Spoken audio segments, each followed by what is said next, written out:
Yo, what's going on guys, Arekkz here and welcome to Metroid Prime Federation Force. Now for those of you guys that haven't heard of this before, the game is being developed by Next Level Games, the same guys that brought us Luigi's Mansion 2 on 3DS, and Federation Force is their take on the Metroid universe. And let me just start by saying that this is a really fun game to play. I appreciate that when this was first announced, some of the die-hard Metroid fans out there were a little concerned given that you don't play as Samus in this, and it's quite obviously different to the Metroid games you've come to know and love in the past, but if you put that aside for a moment and actually take a look at the game for what it is, it's definitely a really fun game to play, and plays really well on 3DS. Also, it's worth noting that while you don't play as Samus in the game, she is still in the game. A lot of the time it's just in the background or during the narrative, doing stuff while we support from other locations. Anyway, that aside, Federation Force is referred to as an action team shooter with some adventure elements thrown in. You can play with up to 3 other people, or alternatively you can just go it alone. And while the missions are largely linear, there are puzzles to solve and areas to explore if you want to dig up all the collectibles. You play as members of the Galactic Federation, following the conclusion of Metroid Prime 3, and you are once again going toe-to-toe with space pirates.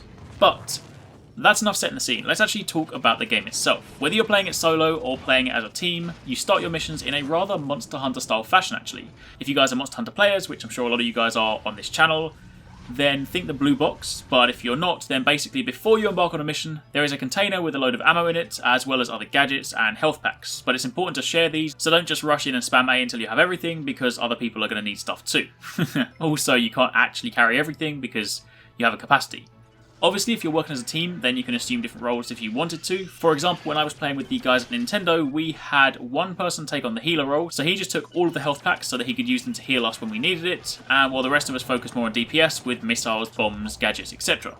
Either way, once you're prepped, you then embark on your mission. Now, missions in this game are designed to be short, but they're also designed with replayability in mind. Again, kind of like Luigi's Mansion 2 if you ever played that. Throughout the mission, there is an underlying scoring mechanic, so while you're working with your team, you're also competing with everyone to try and get the highest score. And score comes from a multitude of locations, be that the way you kill an enemy. So for example, charged shots are worth more than just spraying an enemy with regular single shots, destroying things like rocks in the level, healing people, locking enemies in place with some of the gadgets, etc. And the reason the score is important is because at the end of a mission, assuming you discovered them throughout, then you are awarded mod chips too, and we'll speak about those in a second. But the person with the highest score picks the first reward, and it then cycles until they are all distributed. So, if you get a really good reward at the end, and you've got the highest score, then you have first choice, and you can ultimately take that.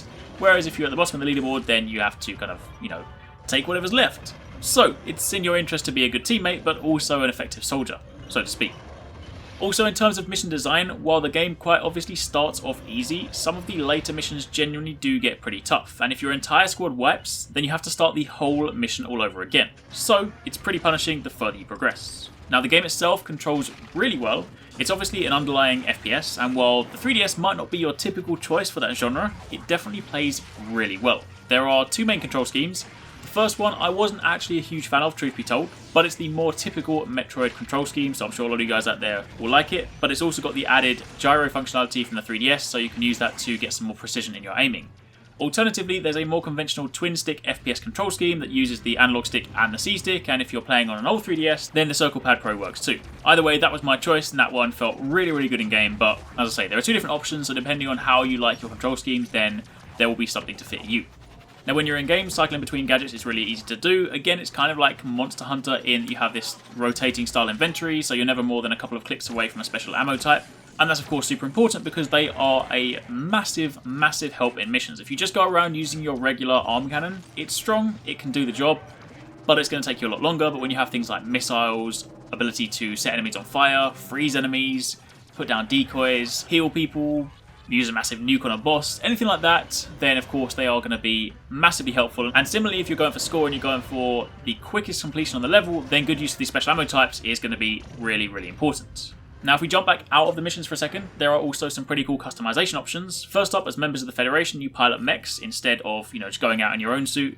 And there are paint jobs for these mechs that you can unlock. Plus, if you have the Samus or the Zero Suit Samus amiibos, then you can unlock special skins. Also, there's a third amiibo skin if you scan a non-Metroid one. Basically a default skull skin, but it's pretty cool and obviously gives you the choice if you don't have the 2 game specific options. But outside of that, as mentioned, you earn skins as you progress through the game. Plus, I mentioned earlier this concept of mods. Now, mod chips are things that you can put into your suit before a mission to give you some boosts in different areas. Be that a flat damage boost, something that allows you to carry more ammo, something that sends out a pulse when you heal, defense increases, etc. There are loads of them to collect, and what's more, they aren't permanent either. If you die in game, then mod chips can break, so it's also in your interest to keep finding them in the level and earning them post-mission. On top of that, you can also have some fun with your voices in game, you can have callouts mapped to the D-pad, and you can then change between a male and a female voice, and you can change the language, and on top of that you can also change the pitch, so if you want to have a silly high-pitched voice, then you can.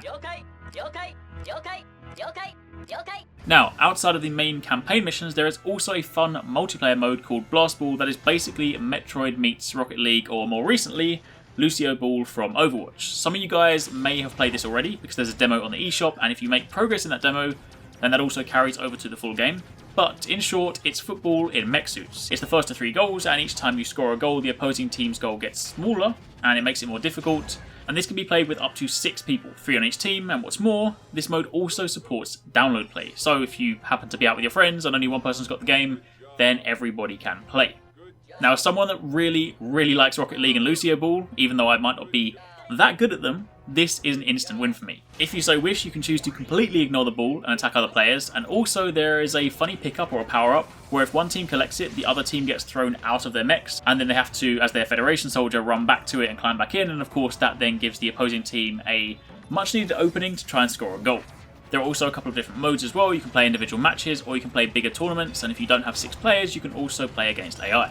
Plus, the mechs look different in Blast Ball, so once again you can use your amiibo to unlock special mechs in this mode, and you can unlock more as you progress. So in summary, there is a lot to do in this game. While yes, it admittedly isn't your conventional Metroid game, it's definitely a lot of fun to play. Truth be told, I spent all of my time playing with people, so I can't speak too much for solo play right now, but regardless, the combination of working with your friends whilst simultaneously competing for high score is obviously something that's going to be fun to mess around with, and of course if you've got any competitive friends, then it's going to have some hilarious moments. Like, I at the end of my play session was definitely going out of my way to try and make sure I was at the top of the leaderboard, and of course when you complete a mission, there's that moment of, you know, did I win kind of thing, so that's super cool. Plus, if you want the most rewards possible, you're also in a constant battle to do the mission as fast as possible, whilst also completing all the tasks and subtasks required, and trying to find any hidden mod chips throughout so you have more rewards at the end. So missions are definitely very replayable, and again, the further you go, they generally do get pretty tough at times, so you're certainly going to need to make good use of those special ammo types. Either way, that's some gameplay, and those are my impressions of Metroid Prime Federation Force. Hopefully you guys enjoyed the video. If you did, then a like would be super appreciated. Comment down below and let me know your thoughts, and thank you very much for watching. Take it easy, catch you next time, peace out.